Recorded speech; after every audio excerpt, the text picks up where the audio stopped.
Bonjour à tous et bienvenue à tous ceux qui nous rejoignent pour cette retransmission de la messe depuis l'aéroport de Ndolo à Kinshasa dans l'est de la capitale. Nous saluons particulièrement tous ceux qui nous suivent bien sûr depuis la République démocratique du Congo et des pays voisins. Vous le voyez, le terrain d'aviation a été aménagé en une cathédrale pour cette messe avec le Saint-Père, pour reprendre l'expression de Monseigneur Marcel Outambi-Tapa, le président de la conférence épiscopale et du cardinal Ambongo Bezungu. Nous sommes sur place avec Philippine de Saint-Pierre, notre envoyée spéciale. Vous êtes arrivé tôt, Philippine, ce matin, pour retrouver les fidèles qui s'apprêtent à célébrer cette messe. Oui, beaucoup moins tôt que la plupart d'entre eux. Beaucoup ont dormi ici sur le tarmac de l'aéroport et puis d'autres sont arrivés bien avant l'aube. Et il faut savoir que l'accès au site fermait normalement à 7 heures ce matin. Et donc, beaucoup ne voulaient pas risquer d'être refoulés. Et c'est difficile encore d'avoir des évaluations, mais il semble qu'il y a plus d'1 million de personnes qui sont rassemblées ici dans une grande atmosphère de joie d'accueillir le pape et de célébrer avec lui ce matin. Alors justement, quelle est l'ambiance et d'où viennent ces fidèles qui sont présents ici sur cet aéroport de Ndolo ? Je vous dirais pas que je les ai tous rencontrés, mais tous ceux avec qui on a pu parler, témoignaient vraiment de cette joie depuis que nous sommes arrivés, depuis 6h30 ce matin. Ça chante sans interruption, la chorale a animé ce temps d'attente, et puis beaucoup de fêtes. On note que les groupes sont venus pour beaucoup en paroisse, et donc tous les gens que nous avons rencontrés avec Alec Bonneton commençaient tous par nous dire: nous c'est la paroisse Saint-Raphaël, c'est la paroisse Saint-Éloi, c'est la paroisse Saint-Paul VI.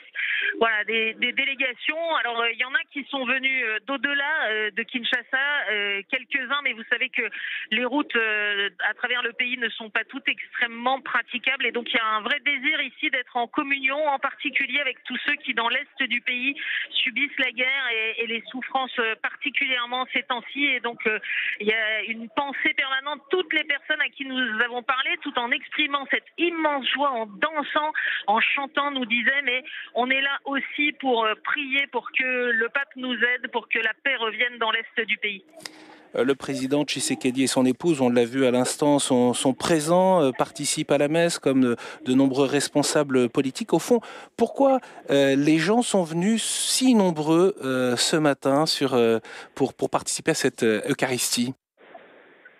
Tout simplement, Étienne, parce que c'est le plus grand pays catholique d'Afrique et peut-être le troisième plus grand pays catholique au monde.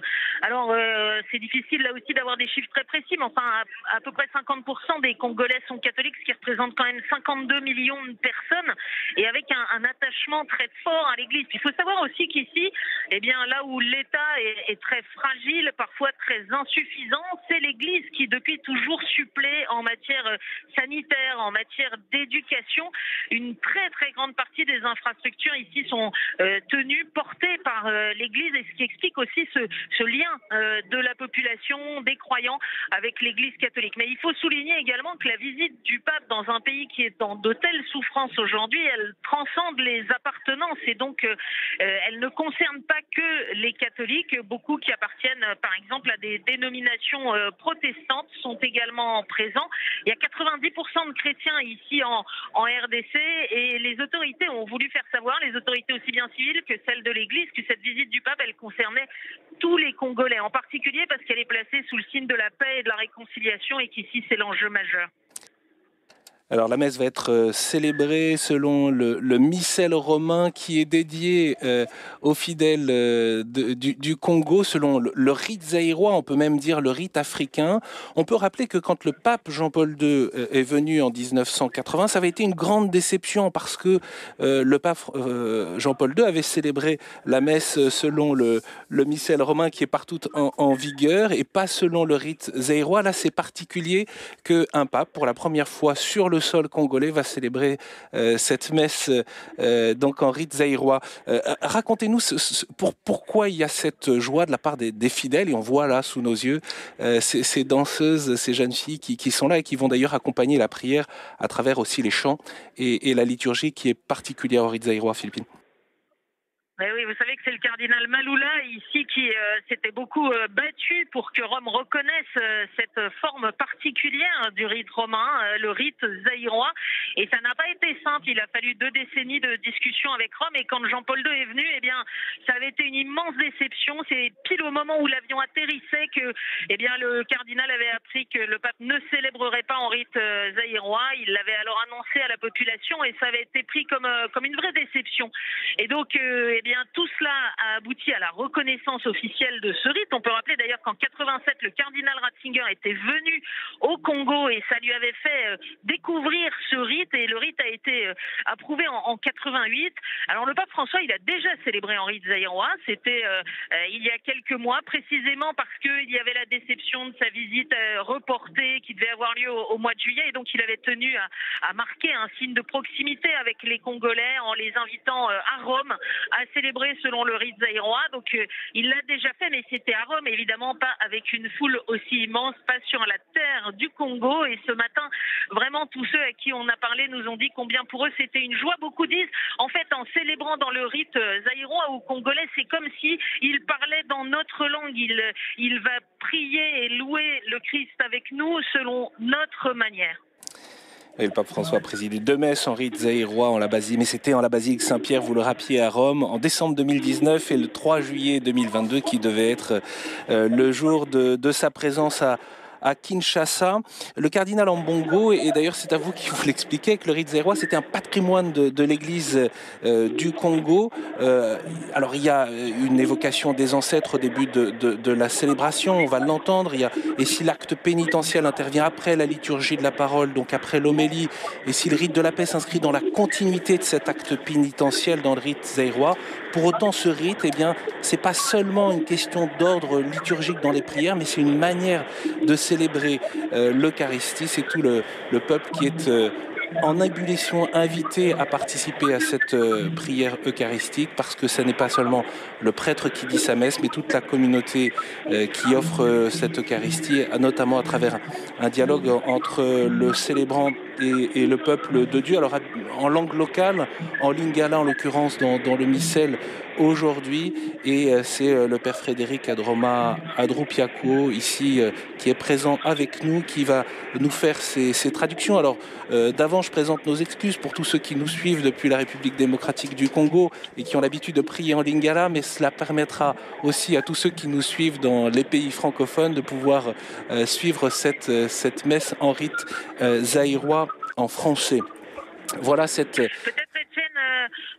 Étienne, pardon, peut-être qu'on peut souligner que cette particularité du rite zaïrois d'avoir l'acte pénitentiel après l'homélie et le rite de la paix qui suit l'acte pénitentiel, ça va être particulièrement signifiant aujourd'hui parce que eh bien, on est là au cœur du sens même de ce voyage, tous réconciliés en Jésus-Christ, et le fait que chacun eh bien, voilà, fasse la vérité devant le Seigneur et en même temps purifie son cœur pour être prêt à des démarches de réconciliation pour faire advenir cette paix tant désirée, c'est bien tout le sens du pèlerinage du pape François. Et c'est la chorale avec 700 choristes qui va nous aider aussi à prier, qui va nous accompagner. Une chorale dirigée par le père Kola Lubamba. Ils ont beaucoup travaillé, ces choristes, avec beaucoup de cœur durant de nombreuses répétitions. Lorsque nous étions en reportage au mois de juin à Kinshasa, nous les avions retrouvés. Et c'est de fait de très nombreuses rencontres de cette chorale qui a permis eh bien, d'arriver jusqu'à aujourd'hui pour porter la prière de tous ces fidèles et qui sont réunis sur cet aéroport Ndolo pour cette messe, ainsi que tous ceux qui suivent cette messe avec nous par le biais de la télévision. On peut aussi rappeler et signaler pour ceux qui sont plus férus des réseaux sociaux que c'est une lycéenne de la chorale des terminales du lycée de Kabambare, de Kinshasa, qui a lancé ce fameux trend sur TikTok, comment ne pas te louer. Et c'est à partir de la vidéo de cette jeune fille que s'est propagée cette vidéo à travers le monde. Et pour ceux qui ont suivi cette affaire, ça a dépassé largement les cercles de ceux qui sont catholiques. Ça a touché des croyants d'un peu toutes les religions qui en ont témoigné, avec la reprise de ce chant des églises aux boîtes de nuit, des milliers de vidéos et de très nombreuses personnes qui ont pu suivre cela. Ce chant composé par le missionnaire spiritain, le père camerounais Aurélien Saniko, a été notamment porté par la communauté de l'Emmanuel. Ça dit aussi la joie qui s'exprime à travers le chant liturgique. Peut-être que, en attendant que le pape François se prépare pour la célébration à l'Eucharistie, on peut revenir un mot sur l'histoire de l'Église et du pays. Alors on ne va pas refaire toute l'histoire de l'Église ni du pays, mais on peut dire quand même que après l'indépendance en 1960 et la prise du pouvoir par le général Mobutu, les relations entre les autorités de Kinshasa et l'Église ont été tendues. Dès les années 70, le général Mobutu avait pris une série de mesures qui avaient pour viser d'effacer le catholicisme de la vie sociale du pays, qu'il voyait comme la religion de l'ancienne puissance coloniale belge. Il a décidé la nationalisation des universités et des écoles, l'interdiction de tout enseignement religieux, tout comme l'interdiction de donner un prénom chrétien aux enfants, l'abolition de la fête de Noël comme jour férié, l'interdiction des symboles religieux dans les bâtiments publics. L'Église n'a pas manqué de dénoncer la corruption et les abus du régime à travers la figure du cardinal Malula. Philippine en parlait tout à l'heure, cette grande figure de l'Église congolaise, puis du cardinal Laurent Monsengo Pasigna. Et c'est dans ce contexte de tension que se sont déroulées les deux visites du pape Jean-Paul II en 1980 pour célébrer le centenaire de l'arrivée des Pères Blancs dans le pays et les 20 ans de l'indépendance du pays. Le Saint-Siège n'a jamais interrompu les relations avec le régime de Mobutu. Jean-Paul II était très ferme sur la défense de la liberté religieuse, mais le pontife polonais était aussi un soutien à l'émancipation des jeunes nations africaines vis-à-vis de l'Europe, ce qui a contribué à la légitimité de l'Église catholique dans l'espace public comme une institution pleinement africaine. Et puis en 1985, Jean-Paul II avait fait une nouvelle étape en RDC pour la béatification de sœur Marie-Clémentine Anouarité Nengapeta, la Sainte Agnès du continent africain. Cette religieuse des sœurs de la Sainte Famille de Kisangani est morte en martyr de la pureté. Elle a été assassinée à coups de lance en 1964 par un milicien qui voulait la violer. Elle a dit à son assassin avant de mourir: « Je te pardonne parce que tu ne sais pas ce que tu fais. » À travers cette bienheureuse, c'est aussi un signe de cette église au Congo souffrante. Philippine évoquait tout à l'heure les tensions dans l'Est actuellement, mais on sait que le pays a été traversé par des violences et confronté encore aujourd'hui à ce défi.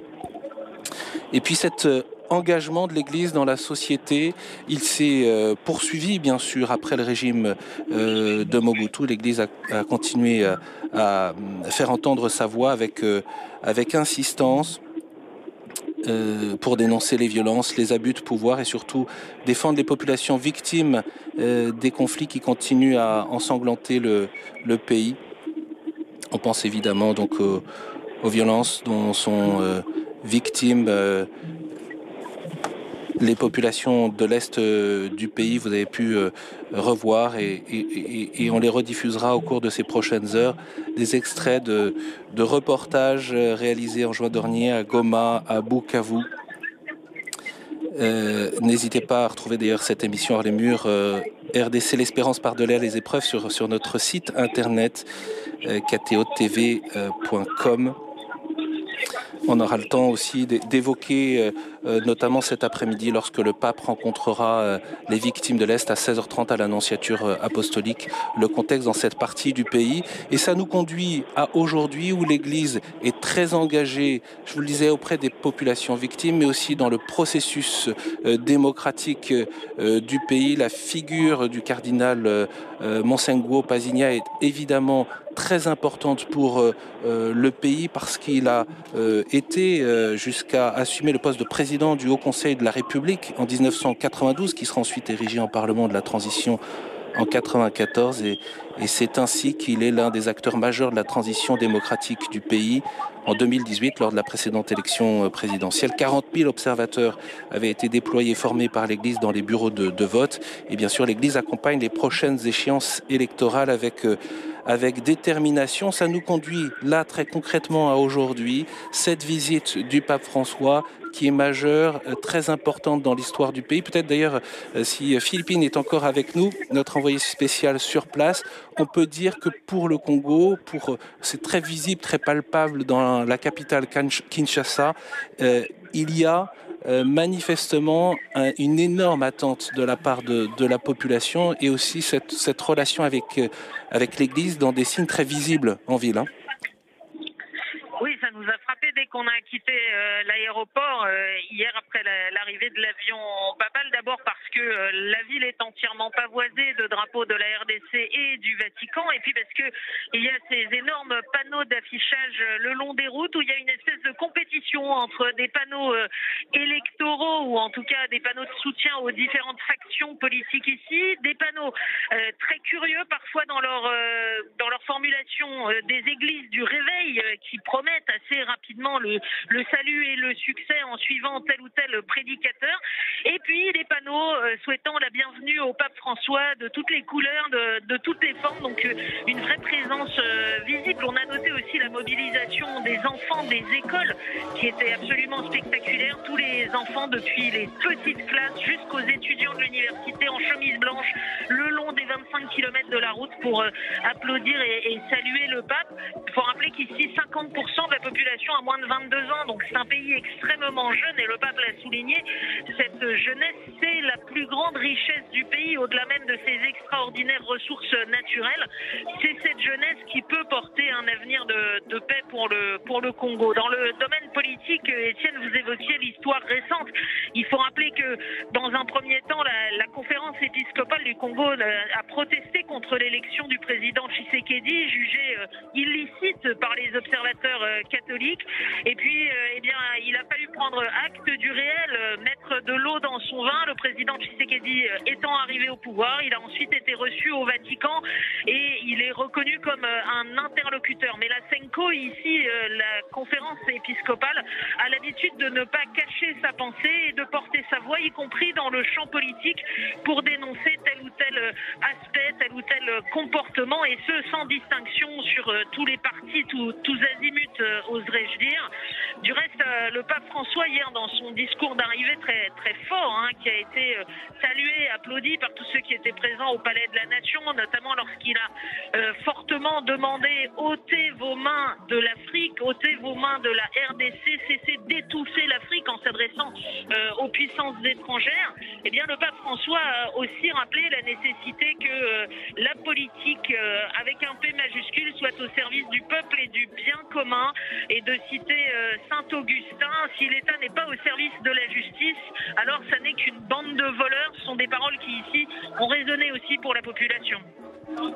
Oui, il y a eu la dénonciation du colonialisme économique et aussi l'appel à la responsabilité de la part des responsables politiques, mais c'est aussi de la part du pape François un appel à chaque Congolais pour qu'il se sente appelé à jouer un rôle.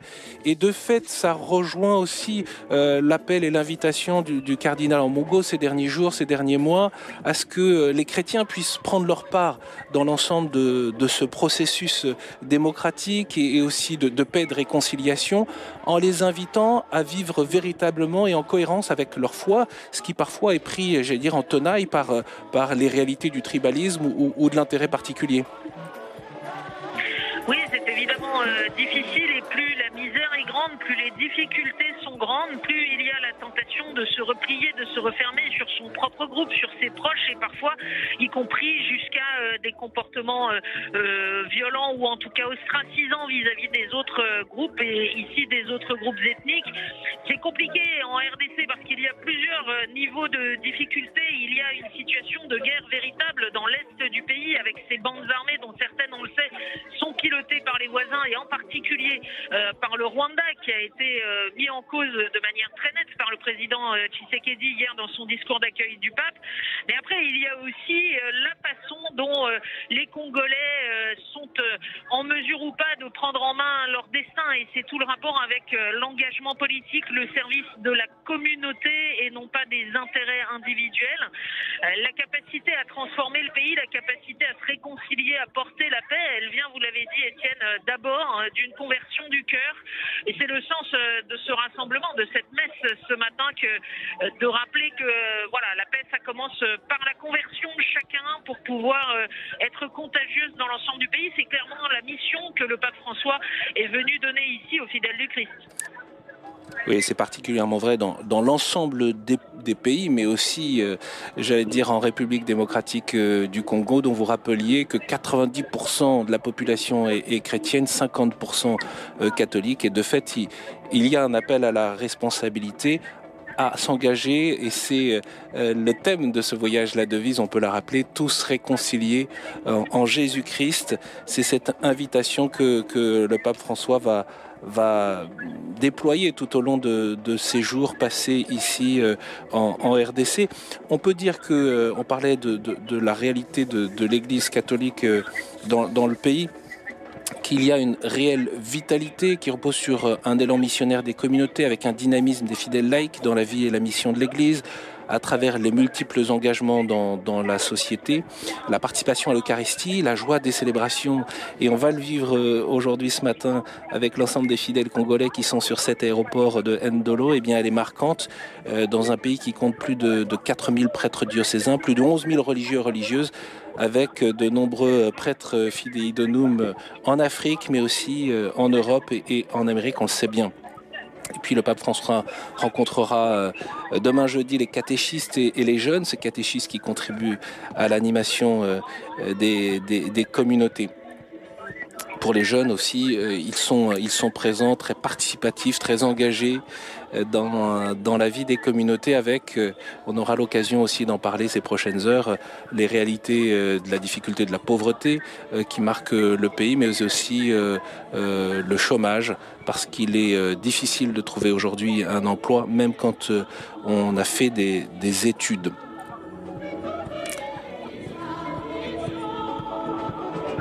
Voilà, on voit chacun arborer ses boubous et ses habits, ses chemises aux couleurs de ce logo de la visite du pape, cette grande croix bleue à côté de ce pape François qui bénit le pays.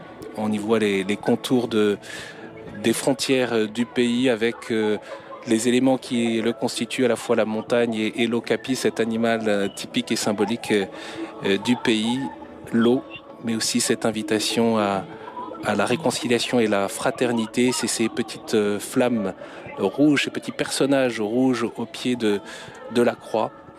Et on en parlait aussi tout à l'heure avec Philippine, la présence discrète mais bien réelle de cette palme des martyrs sur ce logo de la visite du pape François en République démocratique du Congo, le témoignage de ces chrétiens qui, jusqu'au sang, ont témoigné de leur foi au Christ et de leur attachement à la population, en particulier aux plus fragiles.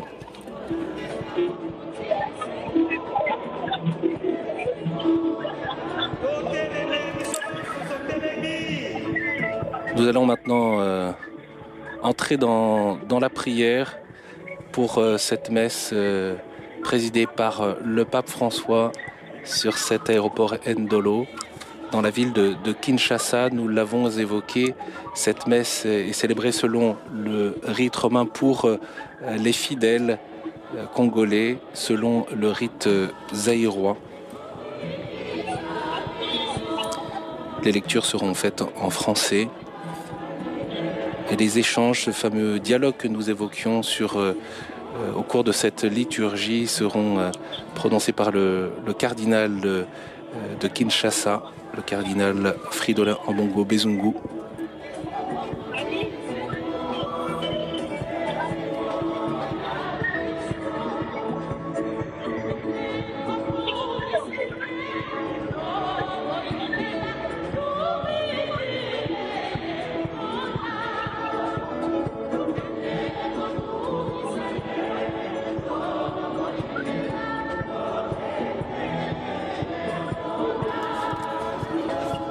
On peut signaler également que parmi les évêques qui seront présents et qui vont célébrer, plusieurs délégations sont venues des pays environnants.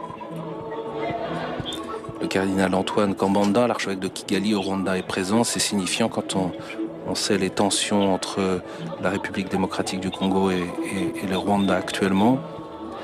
Le cardinal Dieudonné Nzapalenga, l'archevêque de Bangui, est présent également. Bangui où le pape François s'est rendu en 2015 durant un voyage qui l'avait conduit également au Kenya et en Ouganda. L'archevêque de N'Djamena au Tchad, Monseigneur Edmond Djitangar, est également présent. Il vient de passer quelques jours en France pour la nuit des témoins organisée par l'aide à l'Église en détresse. L'aide à l'Église en détresse qui est très présente et active également en RDC.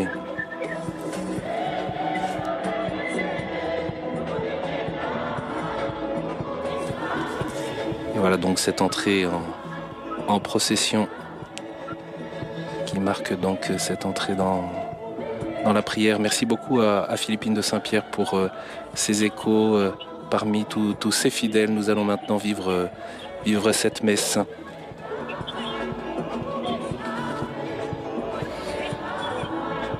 Une messe célébrée pour la paix et pour la justice.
Père, du Fils et du Saint-Esprit. La paix soit avec vous. Mes frères, mes sœurs, nous voici rassemblés comme les Israélites sur la montagne de Dieu. Nous sommes devant le soleil que nous ne pouvons pas regarder fixement. Avançons avec confiance vers le trône de la grâce, afin d'obtenir miséricorde et de trouver grâce pour une aide opportune.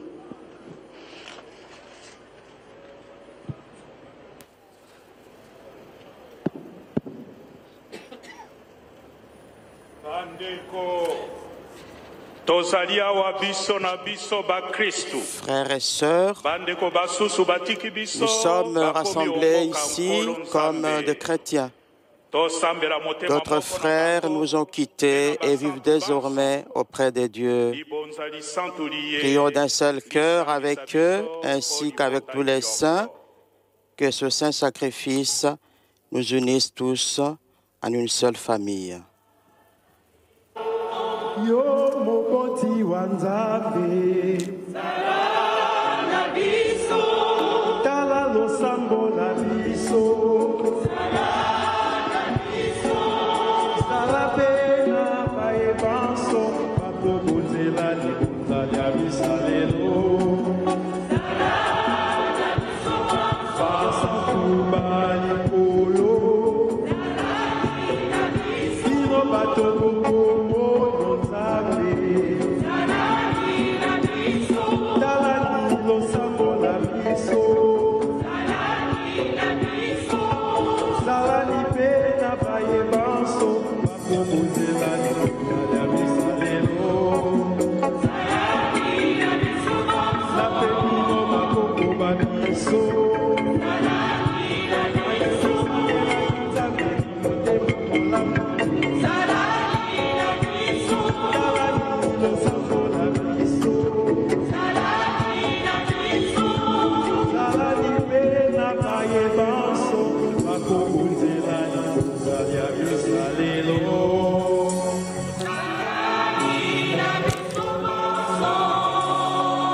Après avoir invoqué tous les saints, ainsi que nos ancêtres au cœur droit, maintenant, tous ensemble, nous allons chanter la gloire de Dieu.